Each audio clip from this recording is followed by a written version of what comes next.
The only way to have a friend is to be one, says American poet Ralph Waldo Emerson. And so,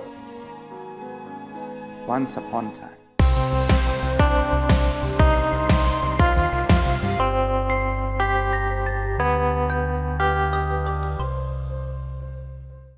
they became the best of friends while dug in the trenches outside a small Belgian town for most of the spring of 1940.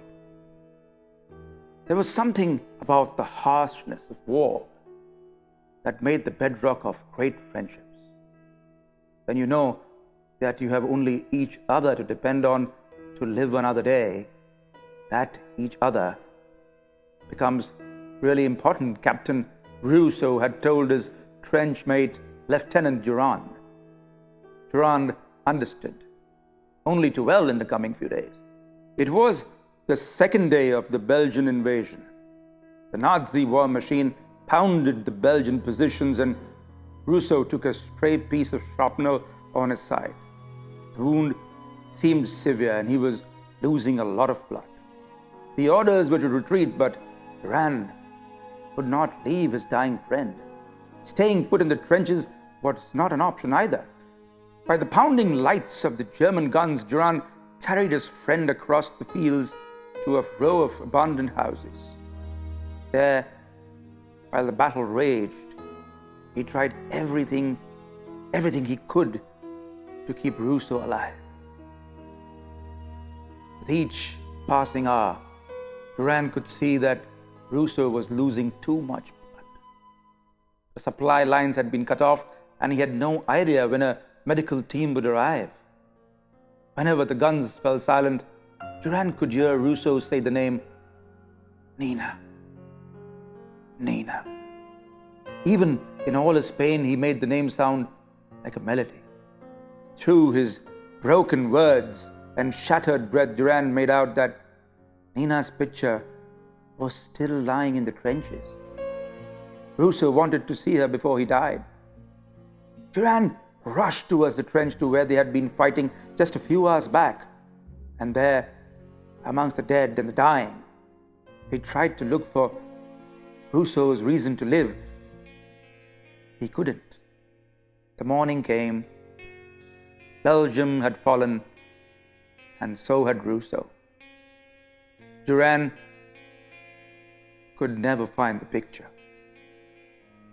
10 years later, and 5 years after the war, Durand still kept his word to himself and drove all the way from Brussels to the field where his friend died to live that one day in the name of friendship. His wife, Marie, understood only too well what men had undergone in the name of glory and country. She never asked him the reason why and never stopped Durand from making the trip.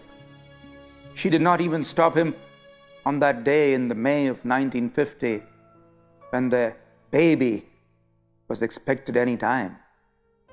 What should happen if I am not here and the baby's on its way and you need to get to the maternity home? Durand was worried. Marie smiled.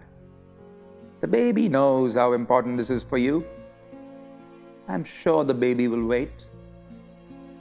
Durand sat himself under the tree in the field where it all happened. The same tree under which their trench had been.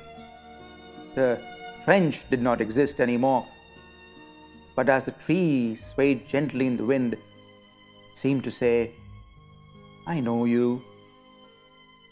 I know what happened here. And I saw you with your friend here. When Durand got back to the hotel, there was a message waiting for him. His wife had called. The baby was on his way. Just what Durand had feared. How was Marie going to manage on her own? He should have never left her alone this year. He checked out in a flash and drove the 4 hours to Brussels in 3.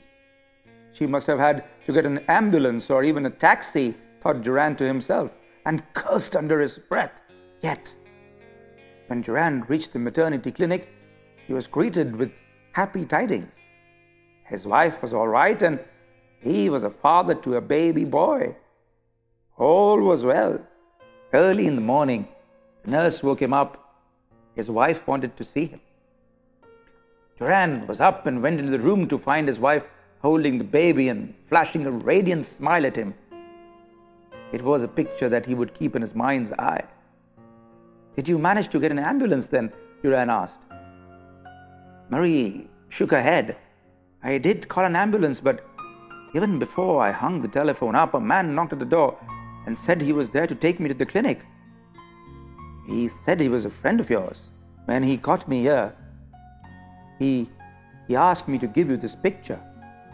He said you would recognize him from the picture." When Duran saw the picture, it was a picture of Russo with his love, Nina. Mary could see Duran's hands shake and his eyes well up with tears.